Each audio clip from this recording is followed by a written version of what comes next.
प्यारे बच्चों के सभी अभिभावकों को मेरा सादर प्रणाम।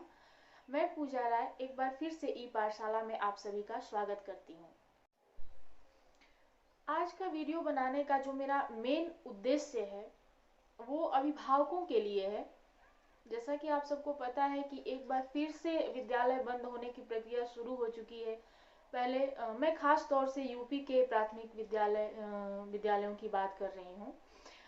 बाकी स्टेट्स में बाकी जगहों पे भी विद्यालय बंद किए जा रहे हैं। तो अभी यूपी में क्या था कि 30 तक विद्यालय बच्चों के लिए बंद थे।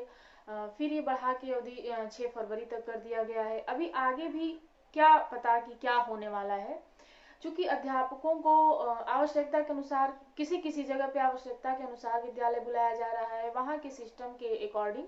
और कहीं कहीं विद्यालय जाना एकदम जरूरी है। विद्यालय अध्यापक जो विद्यालय टाइम है हमारा, उसी टाइम पे विद्यालय जा रहे हैं और जिस टाइम से आना होता है उस टाइम पे आते हैं। ठीक है, तो ये तो अध्यापकों की बात है। खैर, उन्हें विद्यालय जाना है कि नहीं जाना है ये उनकी बात है।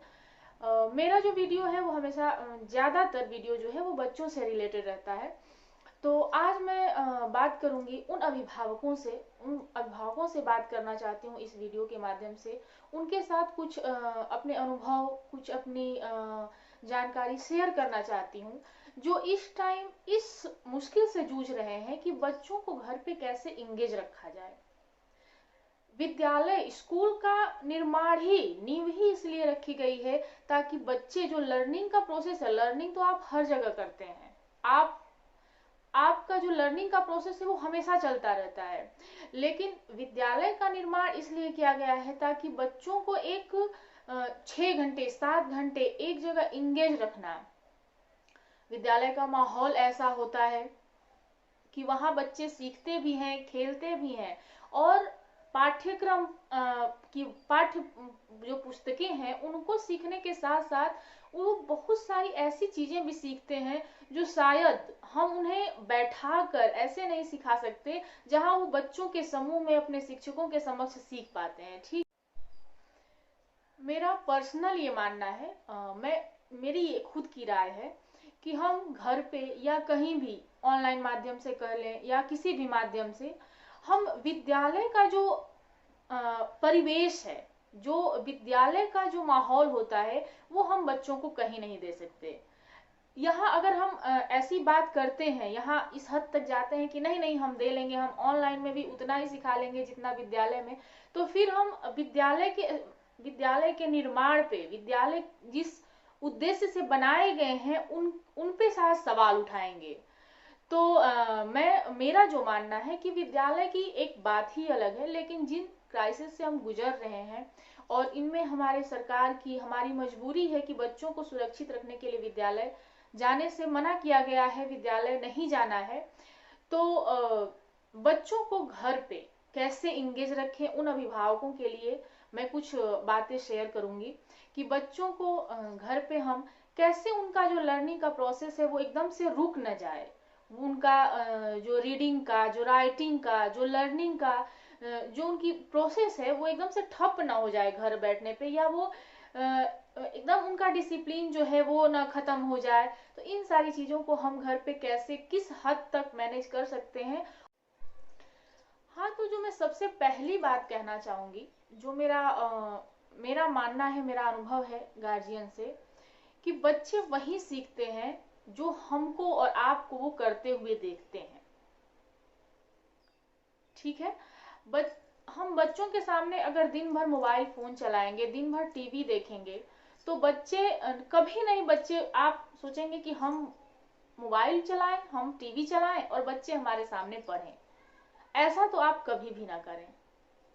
आपको जब बच्चा पढ़ते हुए देखेगा, आप भी बच्चे के साथ पढ़िए, आप भी बच्चे के साथ पढ़िए। इससे क्या होगा कि आपकी भी पर्सनालिटी जो है वो निखर के आएगी, और बच्चा तो जब आपको बुक हाथ में, जब मोबाइल की जगह वो आपके हाथ में बुक देखेगा, तो ऑब्वियस है कि बच्चा ऑटोमेटिकली वो क्या करेगा, वो भी बुक उठाएगा। आप अच्छी अच्छी किताबें खुद के लिए मंगवा लीजिए। आजकल गूगल पे सर्च करिए, ऑनलाइन यूट्यूब पे सर्च करिए, आपको बहुत सारी किताबें मिल जाएंगी जो आपके व्यक्तित्व को भी निखारेंगी और आपके रीडिंग के हैबिट को भी इम्प्रूव करेंगी, और आपके बच्चे के लिए भी, जब आपकी रीडिंग, आप जब बच्चों के सामने बुक उठाएंगे पढ़ेंगे, तो ऑब्वियस है कि बच्चा भी मोबाइल की जगह, टीवी की जगह वो बुक उठाएगा। ये मेरा खुद का अनुभव है। ठीक है, तो पहली बात कि बच्चों के सामने वही करें जो आप बच्चों से चाहते हैं। बच्चों के साथ आप बच्चे बन जाएं। आप कभी ये ना सोचें कि मुझे क्या पढ़ना है, मैं नहीं पढ़ सकती या मैं नहीं पढ़ सकता, मैं दूसरे काम में लग जाऊं या फिर मैं मोबाइल देखूं, मैं टीवी देखूं और बच्चा मेरा पढ़े। नहीं, कभी भी ऐसा ना सोचें। ज्यादा नहीं तो आप आधा से 1 घंटा निकालें समय और एक अच्छी सी किताब लें। बच्चों को पहले उनका जो भी है, आप उनकी जो बुक है उनसे उनको आप पढ़ाने में लगाएं, और साथ ही साथ आप बच्चे के पास बैठ के आप भी एक बुक उठाएं, अच्छी सी कोई बुक, और उसको आप एक तरफ बैठ के पढ़ें। बच्चा देखिए ऑटोमेटिकली उसकी रीडिंग की जो हैबिट है उसमें काफी इंप्रूव होगा, और खैर आपके व्यक्तित्व में तो निखार आएगा ही आएगा। ठीक है, तो ये थी मेरी पहली बात, जो कि बहुत ही इंपॉर्टेंट है। मेरा मानना है कि आपको भी वही बनना पड़ेगा जो आप बच्चों को बनाना चाहते हैं। ठीक है, तो ये इस चीज को आप जरूर फॉलो करें। दूसरी जो बात है वो ये है कि बच्चों को हमेशा हमेशा किसी भी चीज के लिए दबाव न बनाए। हमेशा पढ़ नहीं रहे हो, ये नहीं कर रहे हो, तुम विद्यालय जाते थे तो ठीक रहता था। कभी बच्चे को ये आभास न दिलाएं कि उसके ऊपर दबाव है, वो घर पे रह के उसको दबाव, अपने ऊपर वो प्रेशर महसूस कर रहा है, ऐसा आप कभी बच्चे को महसूस न होने दें। कुछ टाइम निकालें और बच्चों के साथ खेलें। कोई भी इंडोर गेम आप बच्चों के साथ कुछ टाइम निकाल के अवश्य खेलें। इससे बच्चों का जो होगा वो मानसिक स्थिति जो होगी वो भी स्टेबल होगी, बच्चे आपसे कनेक्ट भी कर पाएंगे, और बच्चों के साथ जो आपको समय बिताने का ये अवसर मिल रहा है उसको आप एक पॉजिटिव वे में, हमेशा ये नहीं कि पढ़ नहीं रहे हो तुम स्कूल, ऐसा हो रहा है क्योंकि गार्जियन भी तो दबाव से गुजर रहा है। अचानक से बच्चे जो 6 घंटे 7 घंटे विद्यालय रहते थे वो अब घर पे रह रहे हैं, तो मैनेज करना मुश्किल हो रहा है। तो ये नहीं कि आप झुझला के बच्चों को कहें कि ये नहीं कर रहे हो, वो नहीं कर रहे हो, ऐसे है वैसे है, पढ़ो पढ़ो पढ़ो। नहीं, पढ़ने के टाइम पे बच्चों को पढ़ाएं और बच्चों के साथ कुछ टाइम निकाल के खेलें भी, इससे आपका भी माइंड रिफ्रेश होगा। और खैर बच्चों को तो क्या पूछना, अगर गार्जियन बच्चों के साथ खेलता है तो बच्चे काफी बहुत ज्यादा खुश होते हैं। ठीक है, तो दूसरी बात, बच्चों को हल्का फुल्का घर का माहौल जो है वो हल्का फुल्का रखें, पॉजिटिव रखें। ठीक है, तो इस बात का जरूर ध्यान दें। जो तीसरी बात है और काफी इम्पोर्टेंट जो है वो ये है कि इस दौरान जो आप बच्चों के साथ काफी ज्यादा टाइम स्पेंड कर रहे हैं, तो आप कहीं देख पा रहे होंगे कि पढ़ाई के अलावा आपके बच्चे की रुचि या बच्चे की हॉबी और किन किन चीजों में है। आप उनमें से एक आध चीज उठाइए, जैसे डांसिंग, सिंगिंग, पेंटिंग, कोई भी उसकी हॉबी है, उसको अगर बच्चे का उसमें मन लग रहा है, बच्चा उसमें कुछ करना चाहता है, तो तमाम वीडियोज हैं, तमाम बुक्स आ रहे हैं मार्केट में, आप उनसे रिलेटेड वीडियोज बच्चों को दिखाइए। आप खुद भी थोड़ा सा मेहनत करिए उस क्षेत्र में भी बच्चे को, क्योंकि आपको ये अवसर मिल रहा है, आपको टाइम मिल रहा है कि आप अपने बच्चे के ऊपर ध्यान दे पा रहे हैं, और उसकी जो हॉबी है उसके उस क्षेत्र में भी आप बच्चों से कुछ अच्छा करवा सकते हैं। ठीक है, अगर बच्चे को डांस में इंटरेस्ट है, अगर वो डांस करना चाहता है, ठीक है, आप बाहर नहीं जा सकते, अगर आप गांव में रहते हैं तो कोई एकेडमी डांस की ऐसे नहीं है कि आप एडमिशन करवा देंगे। मैं यूपी के, खास तौर से यूपी के प्राइमरी स्कूल के बच्चों की बात कर रही हूँ। आप यूट्यूब उठाइए, मोबाइल उठाइए, बच्चे इंटरटेन भी होंगे, और एक एक से वीडियो है जो स्टेप बाय स्टेप आपको डांसिंग सिखाएंगे। आप बच्चे के साथ कुछ टाइम दीजिए, और उसके आप बच्चों को आप पढ़ाना चाहते हैं तो बच्चों के साथ कुछ टाइम आप भी पढ़िए, बच्चे खुद ब खुद पढ़ेंगे।